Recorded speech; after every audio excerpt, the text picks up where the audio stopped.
মধ্যপ্রাচ্য সংঘাতের সবশেষ পরিস্থিতি নিয়ে আলোচনায় স্টুডিওতে আছেন সহকর্মী রবিউল ইসলাম আবলাদ। সরাসরি তার সঙ্গে আমরা কথা বলবো। রবিউল ইসলাম আবলাদ, আপনাকে স্বাগত জানাচ্ছি।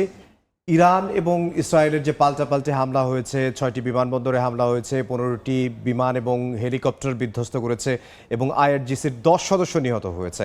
সবশেষ কি পরিস্থিতি আসলে আপনার কাছে মনে হচ্ছে? ইমদাদ, আমরা এই মুহূর্তে যখন কথা বলছি তখনও পাল্টাপাল্টি হামলা অব্যাহত রয়েছে। কিছুক্ষণ আগেও রাজধানী তেহরান, ইরানের রাজধানী তেহরানের বিভিন্ন জায়গায় বিস্ফোরণের শব্দ শোনা গেছে এবং হামলা হয়েছে। অন্যদিকে ইরানের পক্ষ থেকেও ইসরায়েলের বিভিন্ন জায়গায় পাল্টা হামলা চালানো হয়েছে। আমরা জানি যে ইসরায়েলের অর্থাৎ ইসরায়েলের দক্ষিণাঞ্চলের বিভিন্ন জায়গায় ক্ষেপণাস্ত্র হামলা হয়েছে এবং সেখানে বিদ্যুৎ ব্যবস্থাতেও লক্ষ্য করে হামলা চালানো হয়েছে। সর্বশেষ খবর অনুযায়ী সেখানকার প্রায় 8,000-এর বেশি মানুষ বিদ্যুৎহীন হয়ে পড়েছে। এটি হলো সর্বশেষ খবর। এবং এই যে হামলা, এই হামলাটা আসলে কতদিন পর্যন্ত গড়াবে সেটি এখনও অনিশ্চিত, কারণ আমরা জানি যে যুক্তরাষ্ট্র এবং ইরান এখনও কঠোর অবস্থানে রয়েছে। আমরা জানি যে মার্কিন প্রেসিডেন্ট ডোনাল্ড ট্রাম্প তেহরানে ইরানের যে 3টি পরমাণু স্থাপনা, সেই স্থাপনায় হামলা চালিয়েছে এবং এই হামলার পরে কিন্তু ক্ষয়ক্ষতির বিভিন্ন তথ্য আসছে। এগুলো নিয়ে আমাদের কাছে কিছু তথ্য আছে, আমরা সেগুলো দেখব। ইসরায়েলের যে বিভিন্ন জায়গায় সেখানে আমরা জানি যে হামলা চালাচ্ছে এবং সেই হামলায় এখন পর্যন্ত আপনি যেটি বললেন যে ইরানের 6টি বিমানবন্দরে হামলা চালিয়েছে, 15টি উড়োজাহাজ ও হেলিকপ্টার বিধ্বস্ত করা হয়েছে। এটি তেহরানের তেল আবিবের পক্ষ থেকে দাবি করা হয়েছে। তবে হামলার বিষয়ে এখনও ইরানের পক্ষ থেকে আনুষ্ঠানিকভাবে ক্ষয়ক্ষতির বিষয়ে কোনো তথ্য বলা হয়নি। আরেকটি বিষয় যে আমরা জানি যে আরেকটি বিষয় বিভিন্ন সংবাদ মাধ্যমে এসেছে, ইসরায়েলের হামলায় আইআরজিসি অর্থাৎ ইসলামী বিপ্লবী গার্ডের 10 সদস্য নিহত হয়েছে বলেও দাবি করা হয়েছে।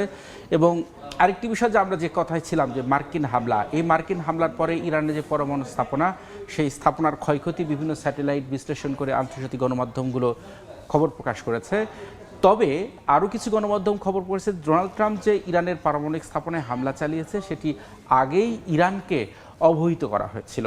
কিন্তু ডোনাল্ড ট্রাম্প এবং মার্কিন কর্মকর্তা যারা, তারা কিন্তু আসলে সঠিকভাবে উত্তর দিতে পারেননি যে আসলে বাঙ্গারে কতটুকু ক্ষয়ক্ষতি হয়েছে, ক্ষতিগ্রস্ত হয়েছে 3টি পরমাণু কেন্দ্রে। তারা আসলে এখনো স্পষ্ট, কিন্তু তারা দাবি করেছে যে তারা যে লক্ষ্যে হামলা চালিয়েছে সেই লক্ষ্য পূরণ হয়েছে। অর্থাৎ বলা হচ্ছে যে ইরানের যে পরমাণু স্থাপনা সেটি তারা সম্পূর্ণ ধ্বংস করে দিয়েছে, এমন দাবি করা হচ্ছে। এবং এরই মধ্যে আমরা জানি যে ইরানি পররাষ্ট্রমন্ত্রী রুশ প্রেসিডেন্ট ভ্লাদিমির পুতিনের সঙ্গে বৈঠক করেছেন। গতকাল কি তিনি সংবাদ সম্মেলনে বলেছিলেন যে আজকে বৈঠক হওয়ার কথা? তিনি যখন রাশিয়া যাওয়ার আগে তিনি তুরস্কে সংবাদ সম্মেলন করেছেন এবং সেই সংবাদ সম্মেলনে তিনি যে মার্কিন হামলা, সেই হামলার নিন্দা জানিয়েছে এবং তিনি বলেছেন যে এর বিরুদ্ধে পাল্টা ব্যবস্থা নেব। এই পাল্টা ব্যবস্থার অংশ হিসেবে এখন পর্যন্ত আমরা জানি যে তারা হরমুজ প্রণালী বন্ধের হুঁশিয়ারি দিয়েছে এবং ইরানের যে পার্লামেন্ট, সেই পার্লামেন্ট অনুমোদনও দিয়েছে। তবে এটি জাতীয় নিরাপত্তা কাউন্সিলের উপর দায়িত্ব দেওয়া হয়েছে, তারাই চূড়ান্ত সিদ্ধান্ত নেবে।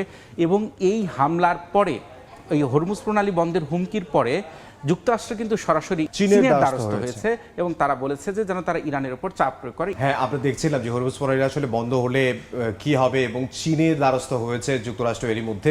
তার আগে আমি আপনার কাছ থেকে যেই বিষয়টি জানতে চাইবো সেটি হচ্ছে, গতকালকে ইস্তাম্বুলে যে সংবাদ সম্মেলন করেছে ইরানের পররাষ্ট্রমন্ত্রী, সেখানে আল জাজিরার এক সাংবাদিক তাকে প্রশ্ন করেছিল যে আলোচনার পথ কি এখনো খোলা আছে কিনা। তো ইরানের পররাষ্ট্রমন্ত্রী বলেছে যে হ্যাঁ, ইরান সবসময়ই খোলা আছে আলোচনার পথ। এই আলোচনার পথ খোলা আছে যুদ্ধ বন্ধের জন্য, সেটার জন্যই কি ভ্লাদিমির পুতিনের সঙ্গে আজকে বৈঠক করলেন তিনি? আসলে এমদাদ, ইরান কিন্তু আলোচনাতেই ছিল, কখনোই আলোচনার বাইরে যায়নি। আমরা জানি যে যখন ইসরায়েল প্রথমে হামলা চালালো ইরানের মাটিতে, ঠিক তখনও কিন্তু যুক্তরাষ্ট্রের সাথে কিন্তু আলোচনা অব্যাহত ছিল এবং এই যে সংঘাত চলছে সেই সংঘাতের মধ্যেও কিন্তু ইউরোপের যে দেশগুলো রয়েছে, ফ্রান্স, ইতালি এবং ইউরোপের যে E3 বলা হচ্ছে, ব্রিটেন সহ, এবং সেই দেশগুলোর সঙ্গে কিন্তু জেনেভায় বৈঠক হয়েছে। সেই বৈঠকের পরপরই কিন্তু মার্কিন প্রেসিডেন্ট ডোনাল্ড ট্রাম্প কিন্তু ইরানের পারমাণবিক স্থাপনায় হামলা করলো। অর্থাৎ আপনি যেটা বলছেন সেটি হলো যে ইরান কিন্তু আলোচনায় রাজি এবং তারা আলোচনায় থাকতে চায়, আলোচনার মাধ্যমে সংকট সমাধান করতে চায়, এমনটি তারা দাবি করেছে। আবার যুক্তরাষ্ট্র বা পশ্চিমা দেশগুলোর পক্ষ থেকে দাবি করা হচ্ছে আলোচনা তখনই ফলপ্রসূ হবে যখন ইরান পরমাণু অস্ত্র বা পরমাণু শক্তি ত্যাগ করবে। এবং হরমুজ প্রণালী নিয়ে আমরা আরও কিছু আলোচনা করবো, সেই তথ্যগুলো আমরা দেখে আসি।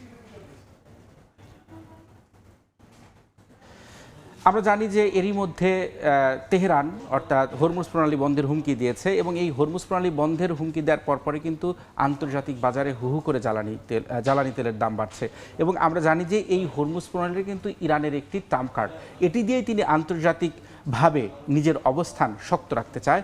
এবং আরও কিছু যে আমরা জানি যে ওই যে অসহায় হয়ে পড়েছে কিন্তু যুক্তরাষ্ট্র, কারণ আন্তর্জাতিক বাজারে যদি জ্বালানি তেলের দাম নিয়ন্ত্রণ করতে হয় তাহলে হরমুজ প্রণালী খোলা রাখতে হবে, কারণ 20% তেল আন্তর্জাতিক বাজারে যে 20% চাহিদা কিন্তু এই প্রণালীর মাধ্যমেই পূরণ হয়ে থাকে।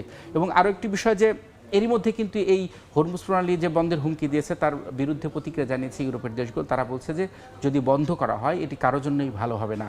এবং চীনের কিন্তু অধিকাংশ তেল কিন্তু হরমুজ প্রণালী দিয়ে আসে এবং এই যে বৈশ্বিক যে অর্থনীতি এমনিতেই রাশিয়া ইউক্রেন যুদ্ধ এবং করোনা মহামারীর পরবর্তী যে অর্থনীতির একটা ধকল ছিল এবং সেই ধকলের পরে কিন্তু রাশিয়া ইউক্রেন যুদ্ধের কারণে বিশ্বের বিভিন্ন দেশ অর্থনৈতিক মন্দার কবলে পড়ে।